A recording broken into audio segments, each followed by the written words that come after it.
Саламатсыздарма, 16-ші есебімізде теңдеулер жүйесін шешіңдер дейді. Бірінші есебімді мен жазып қойдым. Енді шығаратын болсақ, яғни бірінші теңдеуде біз мына жерде ортақ бөлімге келтіріп алам. Мен алттан берем. Яғни 3х азайту 2y тең 6 болады. Астында 3х азайту 5y тең -3 болады. Енді көп тұрғандарыңыздай 3х тең деп аламыз да 6 қосу 2y. Мен енді астында теңдеуде, яғни мына теңдеуде осы жерге 3х-ның орнына 6 қосу 2y-ті қойып берем. Яғни 6 қосу 2y азайту 5y тең -3. Мына жерде 2-ден 5-ті азайтатын болсақ, -3y болады, тең -3. Мына жерде -6 болады. -3y тең -9 болады. Енді екі жағында -3-ке бөлсек, y тең 3 болады. Біз y-ті таптық. Мен экранды үлкейтейін, әйтпесе сыймайды.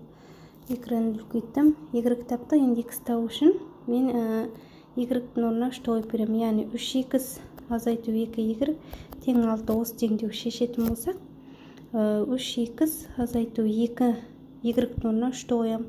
Тең 6. 3х азайту 6 тең 6. 3х тең 6 қосу 6. 3х тең 12.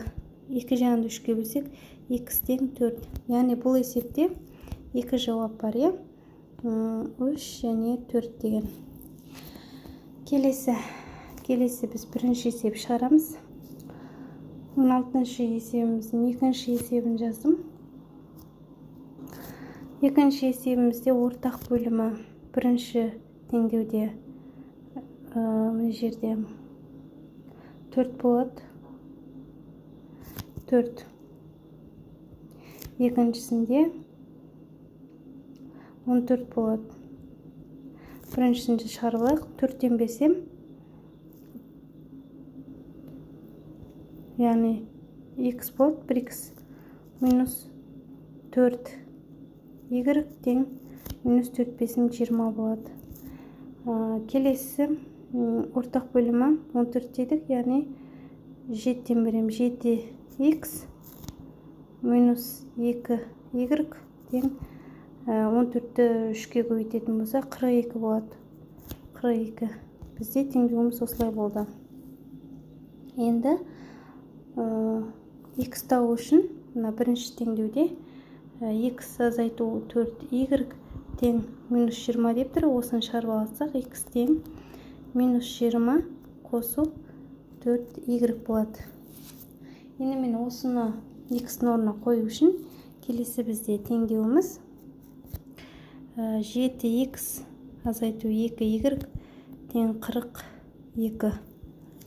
Осының орнына мен x-ның орнына осы санды қоямын. Яғни 7 x-ның орнына минус деп алайын. 20 қосу 4y минус 2y тең 42 болады. Экранды үлкейтейін. 7-ні 20-ға көбейсек, 140 минус 140 минус плюс минус болады. Бұл жерде плюс болады. 4 7 28y минус 2y тең 42 болады. Енді мына жерде 26, 28-ден 2-ні алсақ 26y тең 42 қосу 140 болады. 26y тең 140-қа 42-ні қоссақ 182 болады. Енді оны 26-ға бөлсек, y тең 7 болады. Біз y-ті тауып алдық. Енді x табу үшін x азайту 4y тең -20. Осының орнына мен енді y-ның орнына 7-ні қоям. x азайту 4 көбейтілген 7 тең -20. x тең болады. Ой, мына жерде x демеймін.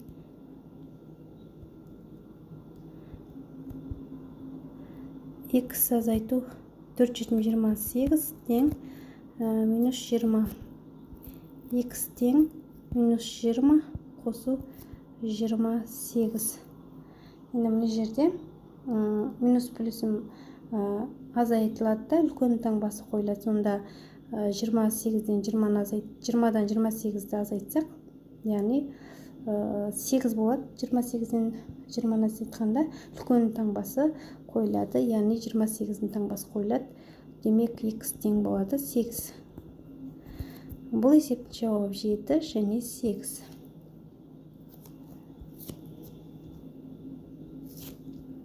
Келесі үшінші есебімізде біз мына жағын 2-ге бөлек, мынаны 3-ге бөлек.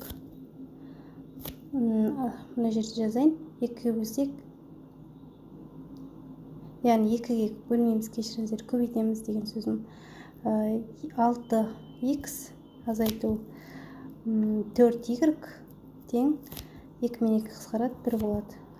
Астында 3-ге бөлсек 3 4 12y азайту 3x 3 пен 3 қысқарады, яғни 2 болады. Осындай теңдеу пайда болды. Енді осы теңдеуімізде мынау сіздерге толық көрініп тұрған шығар. Енді мен 12y, яғни 12y тауып алсам, мына жерде 2 плюс 3x. Енді y-дің орнына мен көріп тұрғандарыңыздай осы 2 қосу 3x-ті қойып берем.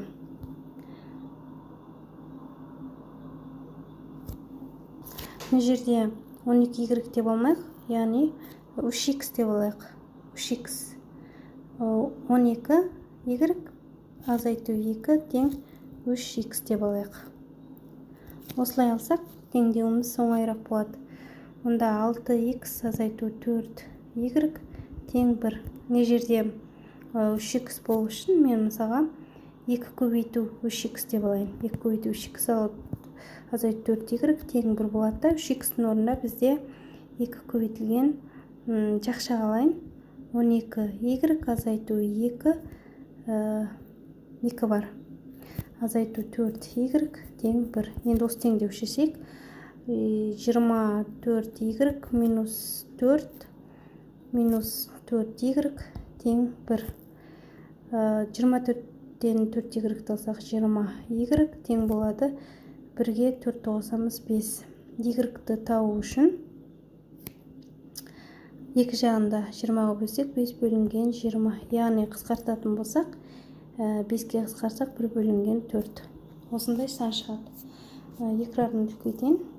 Біз енді y-ті тауып алдық. Y бізде 1 бөлінген 4-ге тең. Енді x табу үшін мен басқа түс қолданайын.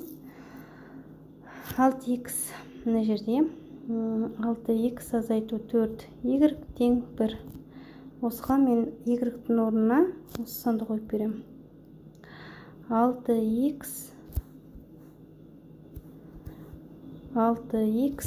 азайту 4 көбейтілген 1,4 тең 1.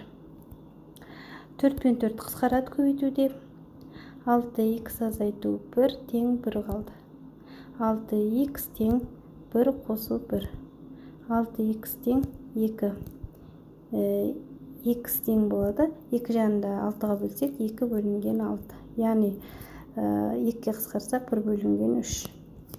Бұл есебіміздің жауабы, яғни x-іміз тең 1 бөлінген 3-ге. 2 жауап бар, 1 бөлінген 4 және 1 бөлінген 3. Бұл бізде 3-ші есебіміз. Осылай шықты. Келесі 4-ші есебіміз шығарайық. 4-ші есебімізде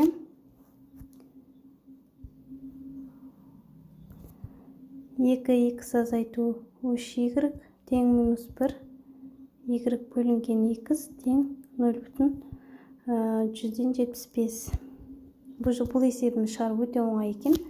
Яғни y бізде тең мына жерде 0,175 астына 1 бар деп есептеңіздер, былай көбейткен кезде y тең 0,175 x болады. Енді мен y-тің орнына осыны қоюым керек. Яғни 2x азайту 3y тең -1. Енді y-тің орнына осы санды қойсам, 2x азайту 3 көбейтілген 0,175 x болады. Тең -1. 3-ті 0,175-ке көбейтетін болсақ, 2,125 болады екен. 2,125 минус болады. 2,125 25 болады. Қазір 2x азайту 2,125x тең минус 1 болды. Енді азайтатын болсақ, 0,125 минус 0,125x тең минус 1. Енді екі жағында минус 0,125-ке бөлетін болсақ, x тең болады. Минус 1-ді минус 0,125-ке бөлген кезде 4 деген бүтін сан шығады.